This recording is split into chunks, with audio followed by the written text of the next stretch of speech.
بسم اللہ الرحمن الرحیم نحمده ونصلی ونسلم علی رسولہ الکریم والصلاة والسلام علی سید الانبیاء والمرسلین الذی کان نبیا وآدم بین الماء والطین اما بعد فاعوذ باللہ من الشیطان الرجیم بسم اللہ الرحمن الرحیم والذین جاءوا من بعدهم یقولون ربنا اغفر لنا ولإخواننا الذین سبقونا بالایمان صدق اللہ مولانا العظیم ان اللہ وملائکتہ یصلون علی النبی یا ایہا الذین آمنوا صلوا علیہ وسلموا تسلیما الصلاة والسلام علیکہ یا سیدی یا رسول اللہ وعلی آلکہ واصحابکہ یا سیدی یا حبیب اللہ الصلاة والسلام علیکہ یا رحمت للعالمین وعلی آلکہ واصحابکہ یا محمد الرسول اللہ صلی اللہ علیہ وآلہ وسلم۔ اللہ رب العزت کی حمد و ثنا کے بعد بے شمار درود و سلام کا نذرانہ بارگاہ رسالت مآب صلی اللہ علیہ وسلم میں پیش کرنے کے بعد انتہائی ذی احتشام واجب الاحترام بزرگوں اور نوجوان ساتھی اور طلباء اور طالبات اور معزز خواتین، السلام علیکم ورحمۃ اللہ وبرکاتہ۔ آج ہماری گفتگو کا عنوان اور موضوع ایصال ثواب کی شرعی حیثیت۔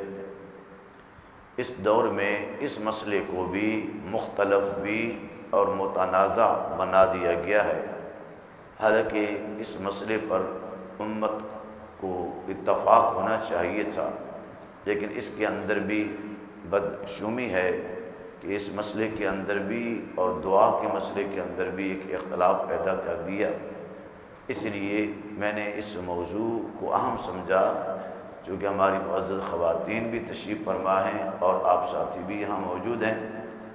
ایصال ثواب کا معنی ہوتا ہے کوئی اپنی طرف سے یا کوئی شخص نیک صالح عمل کر کے اس کا ثواب دوسرے کو پہنچائے، یعنی کہ جو شخص فوت ہو گیا ہے، انہیں اپنے مرنے والے کی روح کو اپنے عمل سے کوئی صالح عمل کر کے اس کا ثواب اس کو پہنچانے کو ایصال ثواب کہتے ہیں۔ ایصال کا معنی ہوتا ہے پہنچانا، اور ثواب آپ جانتے ہیں کوئی بھی عمل کرو اور جو اللہ کے قرب کا ذریعہ بنتا ہے اس کو ثواب کہتے ہیں۔ قرآن پاک کی آیت مبارکہ سورۃ حشر پارہ نمبر 28 کی میں نے آپ کے سامنے تلاوت کی ہے۔ اس سے قبل میں آپ کو بتا دوں اہل سنت جماعت کا ایصال ثواب کے بارے میں عقیدہ کیا ہے۔ پہلے تو یہ سمجھنا چاہیے، کیا اہل سنت و جماعت کا ایصال ثواب کے بارے میں بولیے عقیدہ کیا ہے، ہم کس حد تک ایصال ثواب کی قائل ہیں اور کس صورت میں۔ سنیے، اہل سنت و جماعت کے ہاں ایصال ثواب نہ فرض ہے، کیا نہ فرض ہے نہ واجب ہے، بلکہ ایک مستحب عمل ہے۔ کیا ہے بولیے؟ ایک مستحب اور مسنونہ سنا عمل ہے، بڑا محبوب عمل ہے، اچھا عمل ہے۔ تو یہ ہے اہل سنت جماعت کا عقیدہ۔ پھر میں رپیٹ کر دیتا ہوں، نہ فرض ہے نہ واجب ہے، بلکہ ایک مستحب عمل ہے، مسنونہ عمل ہے، اچھا عمل ہے۔ اس کے لیے کوئی ٹائم ٹیبل مقرر شریعت کی طرف سے، بولیے شریعت کی طرف سے کوئی اس کا وقت معین نہیں ہے۔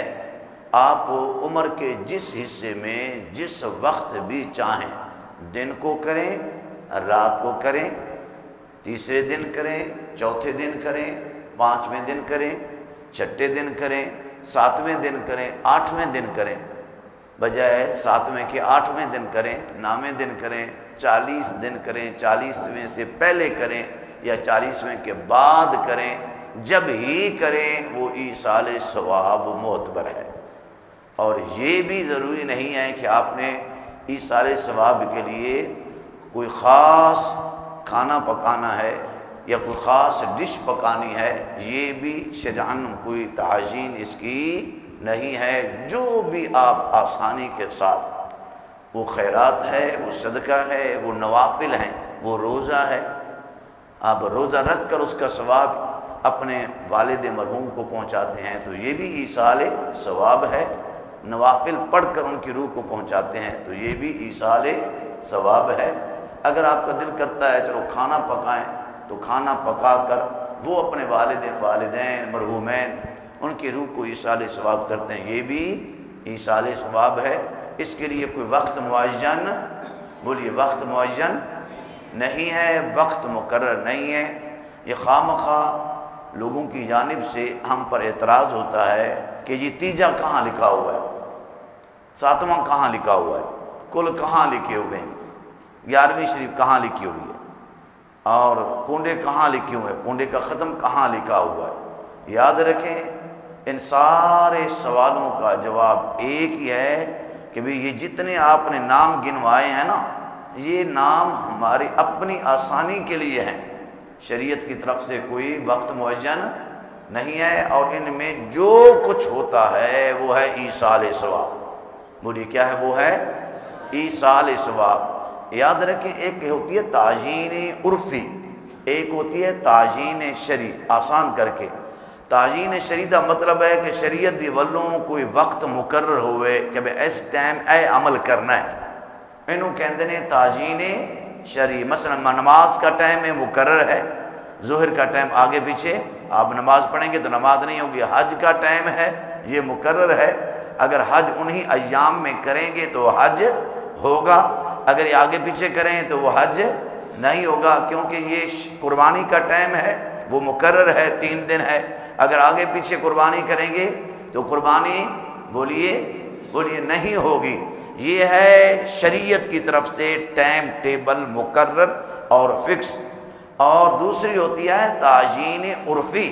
تعجین عرفی کا مطلب ہے لوگ اپنی سہولت دی وجہ نال، اپنی سہولت کی وجہ سے کوئی ٹائم عبادت کے لیے شریعت کی طرف سے معین نہ ہو تو وہ اپنی کوئی نیک صالح عمل کرنے کے لیے کوئی ٹائم مقرر کر لیں تو اس کو کہتے ہیں تعجین عرفی۔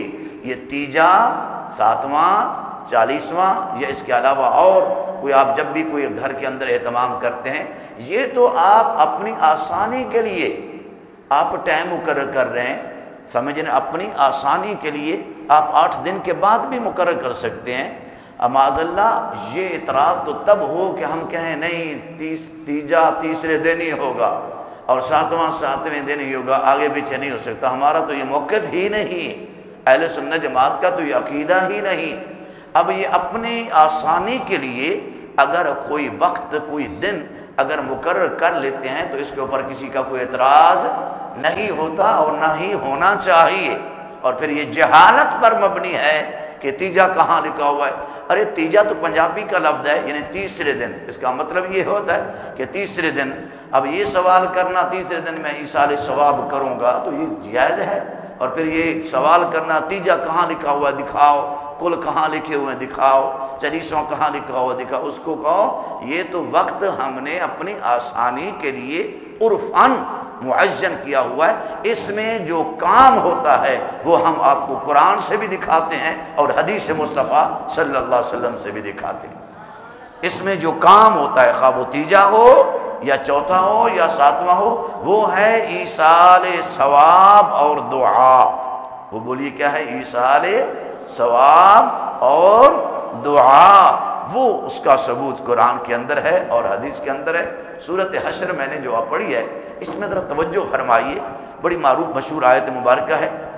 اللہ نے فرمایا ربنا اغفر لنا ولاخواننا الذین سبقونا بالایمان والذین جاؤوا من بعدہم، وہ لوگ جو مہاجرین اور انصار کے بعد آئے، وہ کہتے ہیں، یہ مضارع کا صیغہ ہے اور مضارع میں 2 زمانے پائے جاتے ہیں، حال بھی اور استقبال بھی۔ وہ کہتے بھی ہیں اور قیامت تک کہتے رہیں گے۔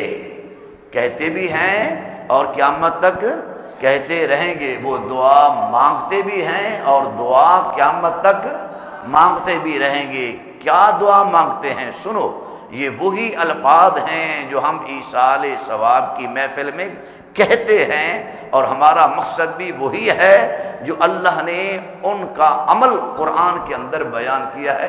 وہ کہتے ہیں ربنا اغفر لنا ولإخواننا الذین سبقونا بالایمان، اے اللہ ہماری بھی مغفرت فرما اور ہمارے بھائی جو ہم سے پہلے سبقونا سبقت کر چکے، پہلے چلے گئے، صاحب قبر ہو گئے، صاحب زمین ہو گئے، اے اللہ ان کی بھی مغفرت فرما۔ اب دل پر ہاتھ رکھ کر بتلائیے، ایصال ثواب تیجا ہو، چوتھا ہو، ساتواں ہو، اس میں یہی کہتے ہیں کہ نہیں کہتے؟ اے اللہ میری بھی مغفرت فرما اور میرے بھائیوں کی بھی مغفرت فرما، میرے والدین کی بھی مغفرت فرما، یہی کہتے ہیں۔ اسی کو ایصال ثواب کہتے ہیں۔ دعا مانگ کر جو آپ نے پڑھا ہے اس کا کہتے ہیں اللہ اس کا ثواب بھی ان کی روح کو پہنچا۔ حضرت سیدنا انس رضی اللہ تعالی عنہ روایت کرتے ہیں کہ جو بیٹے اپنے ماں باپ کے لیے دعا کرنا ترک کر دیتے ہیں نا، چھوڑ دیتے ہیں، اللہ اس کا رزق منقطع کر دیتا ہے، یعنی ان کے رزق میں برکت ختم ہو جاتی ہے، برکت اٹھ جاتی ہے۔ اور جو اپنے ماں باپ کے حق میں دعائیں کرتے رہتے ہیں اللہ ان کے رزق کے اندر برکت بھی عطا فرما دیتا ہے۔ امام طبرانی نے حضرت انس رضی اللہ تعالیٰ عنہ سے روایت ہے، جب کوئی مرنے والے کی روح کو، میں انشاءاللہ ایک حوالہ لکھواؤں گا، صفحہ نمبر بھی لکھواؤں گا، حدیث کا حوالہ بھی دوں گا، یہ آپ دل کی تختی پر ذرا لکھ لیں۔ فرماتے ہیں طبرانی شریف کی حدیث ہے، راوی حضرت انس ہیں، فرماتے ہیں جب کوئی دنیا کے اندر رہنے والے اپنے مرنے والے کی روح کو ثواب پیش کرتے ہیں تو یا قرآن خوانی کا تحفہ یا ہدیہ یا کوئی کلمہ کلام پڑھ کر یا کوئی چیز صدقہ کر کے جب ان کی روح کو ثواب پیش کرتے ہیں تو پھر ہوتا کیا ہے، اللہ تعالیٰ جبریل علیہ السلام کو اپنی بارگاہ میں بلاتا ہے، تو حضرت جبریل علیہ السلام اس قرآن خوانی کے تحفے کو، اس صدقہ کے تحفے کو، اس کلمہ کلام کے تحفے کو، وہ سورۃ یاسین کا تحفہ ہے، سورۃ الرحمن کا تحفہ ہے، وہ قرآن خوانی کا تحفہ ہے، یا وہ صدقے کا تحفہ ہے، یا اس کے علاوہ کوئی نوافل کا تحفہ ہے، یا نفلی روزہ رکھ کر اس کو ثواب بھیجا اس کا تحفہ ہے، تو حضرت جبریل علیہ السلام اس تحفے کو نورانی طبق میں، نورانی پرات میں، نورانی بھانڈے میں رکھ کر پرواز کرتے کرتے ہوئے صاحب قبر کے قریب آ کر کھڑے ہوتے ہیں اور اس کے کنارے کے قریب کھڑے ہو کر کہتے ہیں یا صاحب العمیق، اے قبر میں گہری نیند سونے والے، یہ قرآن خوانی کا تحفہ ہاں جی تیرے ورثاء نے بھیجا ہے، تیرے خاندان والوں نے بھیجا ہے، تیرے ماں باپ نے بھیجا ہے، تیرے دوستوں نے بھیجا ہے، تیرے رشتہ داروں نے بھیجا ہے، یہ قرآن خوانی کا تحفہ، یہ کلمہ کلام کا تحفہ، یہ نوافل کا تحفہ اور اس کے ثواب کا تحفہ یہ اللہ کے حضور قبول ہو چکا ہے، تو اس کو اپنی خدمت میں قبول فرما۔ اللہ کے نبی فرماتے ہیں قرآن نور ہے، قرآن برکت ہے، قرآن رحمت ہے، قرآن شفا ہے، قرآن نور ہے، تین چیزیں نور ہیں، اللہ بھی نور، میرے نبی بھی نور اور قرآن بھی۔ اللہ نور السماوات والارض قد جاءکم من اللہ نور، قرآن بھی نور ہے، کتاب لتخرج الناس من الظلمات الی النور، یہ قرآن چونکہ نور ہے وہ نور بن کر قبر میں داخل ہوتا ہے اور روشنی کا سامان بنتا ہے۔ اب حدیث پاک کے الفاظ ہیں، میرے نبی سرور کائنات صلی اللہ علیہ وسلم فرماتے ہیں جب وہ قرآن خوانی کا تحفہ جب وہ قبر والے کی روح کو جب پہنچتا ہے تو جو اس کے آنڈ گوانڈ والے ہوتے ہیں نا، یعنی کہ اس کے پڑوسی صاحب قبر، تو فرماتے ہیں وہ جس کو مل گیا قرآن خوانی کا تحفہ فَيَفْرَحُ بِهَا، وہ خوشی کا اظہار کرتے ہیں، وہ روح مبارکہ دعائیں دیتی ہے اور روح مبارکہ خوش بھی ہوتی ہے، وَيَسْتَبْشِرُ، اور وہ خوشخبری دوسروں کو بھی دیتی ہے وہ روح، وَيَحْزُنُ جِيرَانَهُ الَّذِينَ لَا يُهْدَى إِلَيْهِمْ شَيْءٌ، ان کے پڑوسی جن کو تحفہ نہیں ملا ہوتا، ان کے ورثاء، ان کے خاندان والے ایصال ثواب نہیں کرتے تو میرے نبی سرور کہنا فرماتے ہیں وہ غمگین ہوتے ہیں۔ کیا ہوتے ہیں بولیے؟ وہ غمگین ہوتے ہیں۔ اس لیے دوستو اپنے والدین کو غمگین نہ کرو، ان کی روحوں کو غمگین نہ کرو۔ اگر خوش کرنا چاہتے ہو تو جب ہی موقع ملے والدین کی روح کو ایصال ثواب کرتے رہا کرو۔ ضروری نہیں ہے کہ دیگ پکائیں تو پھر ایصال ثواب ہوگا، نہیں۔ آپ نماز پڑھنے تشریف لاتے ہیں، 2 رکعت نماز زائد نفل پڑھ کر اپنے ماں باپ کی روح کو بھیجتے رہیں، یہ بھی ایصال ثواب ہے، سمجھیں۔ آپ روزے رکھتے رہتے ہیں ایام بیعت کے، مطلب 13ویں 14ویں 15ویں یہ روزہ 3 دن میرے نبی صلی اللہ علیہ وسلم رکھا کرتے تھے، تو آپ یہ روزے کچھ رکھ کر اے اللہ میں نے جو روزہ رکھا ہے نفلی روزہ، اس کا ثواب میں اپنے والدین کی روح کو پیش کرتا ہوں، یہ بھی ایصال ثواب ہے۔ اور آپ نماز پڑھنے تشریف لاتے ہیں، آپ نے کل شریف پڑھا، 3 دفعہ کل شریف پڑھ لیں، 1 مرتبہ سورت اخلاص پڑھ لیں، کوئی قرآن پاک کی جو بھی سورت آپ کو آتی ہے پڑھ کر اے اللہ اس کا ثواب بھی میں اپنی ماں باپ کی روح کو پیش کرتا ہوں، تو یہ بھی ایصال ثواب ہے۔ دین بڑا آسان ہے۔ اگر اللہ توفیق دیتا ہے غرباء کو، فقراء کو، مساکینوں کو اگر کھلا کر اگر وہ پیش کرتے ہیں تو یہ بھی ایصال بولیے ثواب ہے۔ میرے سامنے حدیث مبارکہ ہے، امام طبرانی نے بھی بیان فرمایا، مشکوٰۃ شریف کے اندر بھی ہے۔ میں پہلے امام طبرانی کی حدیث بیان کرتا ہوں۔ میرے نبی صلی اللہ علیہ وسلم فرماتے ہیں امتی امت مرحومہ، ارے میری امت امت مرحومہ ہے، اس پر اللہ کی رحمتوں کا نزول ہوتا رہتا ہے۔ مرحومہ کہتے ہیں، ایک ہوتا ہے محروم، وہ اور ہے، وہ تو ہے کسی چیز سے رحمت سے خالی ہونا، اس کو محروم کہتے ہیں۔ یہ سرکار نے مرحومہ کہا، اس مفعول کا صیغہ ہے کہ میری امت ایسی امت ہے کہ اس کے اوپر اللہ کی رحمتوں کا برکتوں کا نزول ہوتا رہتا ہے۔ میری امت امت مرحومہ ہے۔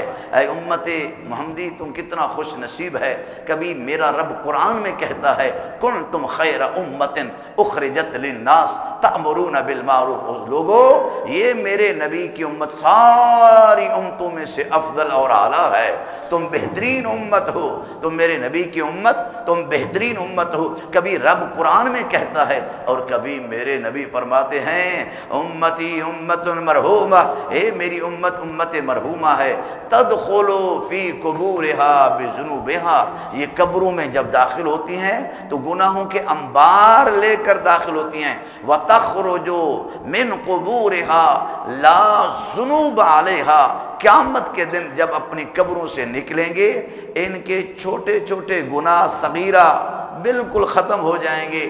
یا رسول اللہ قبر میں کون سی بندہ نیکی کرتا ہے کہ جب وہ اٹھے گا تو اس کے گناہ معاف ہو جائیں گے؟ جب آدمی دنیا سے چلا جاتا ہے نہ وہ نماز پڑھتا ہے، نہ روزہ رکھتا ہے، نہ زکوٰۃ دیتا ہے، نہ حج کرتا ہے، کس وجہ سے اس کے گناہ مٹ جاتے ہیں؟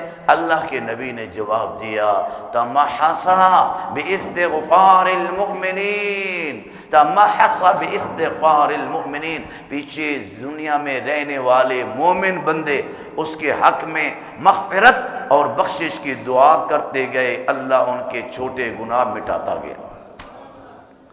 اب دیکھیے کتنی پیارا عمل ہے، تمحصا باستغفار المؤمنین، فرماتے ہیں مومنین کی دعاؤں کی برکت سے اس کے جو گناہ ہوتے ہیں وہ اللہ مٹا دیتا ہے۔ اگلی حدیث مبارکہ، اب یہ چوتھی حدیث مبارکہ ہے، سنتے جائیے اور یاد بھی کرتے جائیے۔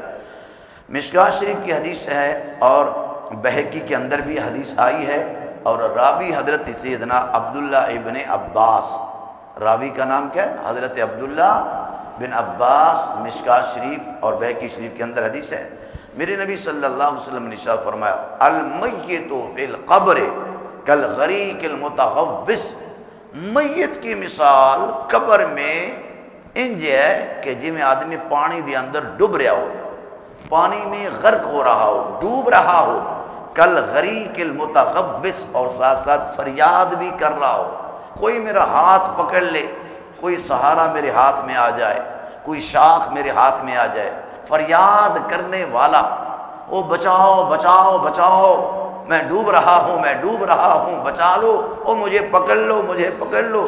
کالغریق المتغوص، میت کی مثال قبر میں ایسے ہوتی ہے۔ اور پھر ہوتا کیا ہے؟ اللہ کے نبی فرماتے ہیں ینتظر دعوتاً، وہ صاحب قبر وہ دعا کا انتظار کرتا ہے۔ ینتظر دعوتاً، آپ دیکھو جس کو آپ منوں کے من مٹی کے نیچے دبا کر آئے اور داخل کر کے آئے، وہ میت جس کو آپ نے مردہ سمجھا، جس کو آپ نے میت اندر داخل کی ہے، وہ میرے نبی کی حدیث ہے ینتظر دعوتاً، وہ دعا تمہاری دعاؤں کا انتظار کرتا ہے۔ آپ دیکھیے کتنی پیاری حدیث ہے، وہ میت ہو کر دعا کا انتظار کرتی ہے۔ میرے نبی فرماتے ہیں تلحقہ من ابن، وہ انتظار میں ہوتا ہے کوئی ابو میرے حق میں دعا کر دے، او امن میری والدہ میرے حق میں دعا کر دے، او اخین کوئی بھائی میرے حق میں دعا کر دے، او صدیق، چلو اگر ماں باپ بھول گیا تو کوئی دوست ہی مجھے دعاؤں میں یاد کر دے، میرے حق میں دعا کر دے۔ میرے نبی فرماتے ہیں جب کوئی دوست یا ماں باپ یا رشتہ دار یا خاندان والے کوئی بندہ جب اس کے حق میں دعا کر لیتا ہے، فَإِذَا لَحِقَتْهُ كَانَ أَحَبُّ إِلَيْهِ مِنَ الدُّنْيَا وَمَا فِيهَا، جب وہ دعا اس کو ملتی ہے، اس کا ثواب جب ملتا ہے، اس کو اگر دنیا اور دنیا کی ساری نعمتیں بھی اس ٹائم دے دیں، اتنی اس کو اتنی خوشی نہیں ہوگی دنیا کے ملنے پر اور دنیا کی ساری نعمتیں ملنے پر جتنی دعا کے ملنے پر اس کو خوشی ملتی ہے۔ یہ حدیث ہے، اللہ کے نبی فرما رہے، اس کے